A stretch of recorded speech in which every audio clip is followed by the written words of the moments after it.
Okay, today we are going to learn how to do a color splash photo. So I'm opening up my Photoshop right here. You guys can go ahead and open up your Photoshop. What I'm going to do is I'm going to select an image that I have taken, I don't know, in the last few weeks, maybe in the last 3 projects. So I would say either an image from your POV folder or an image from your Balance photo challenge, or maybe it's even an image from your Aperture photo shoot. I'd say anything within the last 3 weeks. I am going to go ahead and do an open, and then I'm going to select an image on my computer from my desktop that is in my POV folder. I have a really great image of a close-up, and I'm going to go ahead and open this. What I'd like to do is I'd like to figure out how to have one part of my image that's in color, but the rest is going to be in black and white. So I'm going to go ahead and make sure my are on right now. And I'm going to show you a couple of things, including how to convert your image to a black and white, but bring back some of the color.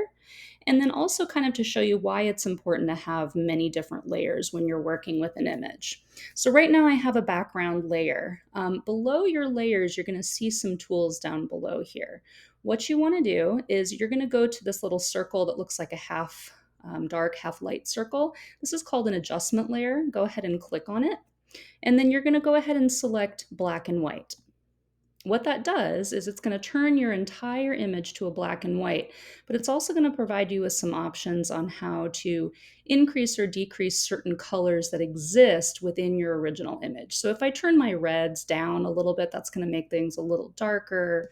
I may want to boost my yellows just a little to bring some brightness to it. When you're experimenting with this, just pay attention to what changes. Sometimes you'll get a color like this blue is not doing anything because there really aren't any blues in my original image. But if you, just toggle some of these and experiment a little bit to bring them up or down, you get it to a point where you are happy with it. And I'm fairly happy with that. So once I click back on my layers, I have my original background layer and I have a black and white adjustment layer above that. So I can even turn off my eyeball to see the original picture underneath it. It's still there, but now I have this black and white layer that I'm going to work with. Over on this left side, you're going to see that there is a white over a black. These are your foreground colors. You want to go ahead and make sure that this is switched. And then with your brush tool, you can go ahead and click your brush. Again, most of you know that if you hit your brackets on your keyboard, you can increase the size of your brush or decrease with the opposite bracket. If you're more comfortable, you can always go ahead and select the size up here as well. Below that, you're going to see different types of brushes.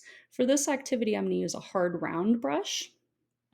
All right, and I'm going to go ahead and get close to my image because I think what I want to do is from here, I want to bring the color back in this flower. So again, I'm going to make sure that my black and white adjustment layer is selected with this box. I'm going to make sure my black color is above my white background color here. And with my brush tool, I can go ahead and start bringing the color back. And you can go ahead again, increase the size of your brush tool, make sure your brush is correct, which would be a hard round. If it wasn't, it would be kind of a hazy edge. And I'm just going to go ahead and color and bring this back. So essentially what I'm doing is I'm actually punching a little hole through this layer to reveal the layer underneath. That's essentially what's happening. So as I bring more of this color back, you'll see a little bit of a black space start appearing. And when all of this is back, you can start seeing more of a little hole being punched in this layer. Another way to do this, if you really want a slightly easier way, is with your quick selection tool. If you select the object that you're trying to bring the color back to, you can go ahead and start doing this. And essentially, you're just telling Photoshop, okay, this is the thing I want to have color back.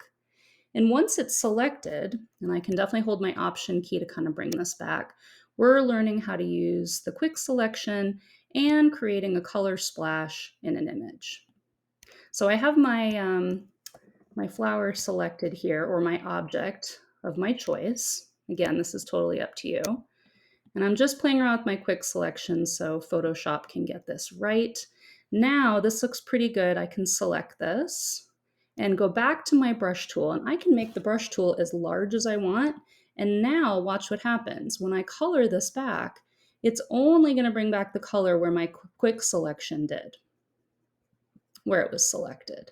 So this whole thing is back now. When I'm ready, I can go ahead and deselect this to turn off the edge outline by hitting Command D, and that turns it off. Now, the other thing that you're probably noticing is there might be a couple of sections in my object that I might have brought in the color back too much, like here and a little bit over here. I can always bring it back to black and white by staying with this selected, flipping it to white over black with this little corner arrow, going back to my brush tool, and I'm going to shrink the size with my brackets on my keyboard, or I can go back up to the top and shrink the size as I want. But watch what happens. I can bring it back to black and white on areas maybe that I made a mistake. And just kind of bringing this back, right? And again, flipping your foreground color can help, and choosing the size of the tool to change this obviously can help as well.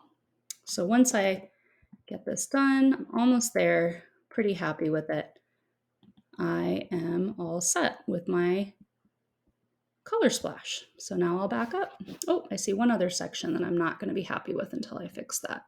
So again, I'm going to flip this till it's right, and then I can bring this back with the color. So you can see where I punched a hole through the layer and how we use adjustment layers. And we'll back up and we'll see how this looks. All right, that is essentially it for my color splash. Again, I'm going to do a file, save a copy, and I want to go ahead and save this on my desktop. So I'll say color splash, and I'll save it with my initials. I want to make sure it is a JPEG, so if your format says Photoshop, make sure it says JPEG, hit save, and it'll tell me my quality in just a second. 2.1 megabytes is great. I can slide it up or down. I'd say nothing more than 5 megabytes. Click OK. It is now on my desktop, and there is my color splash.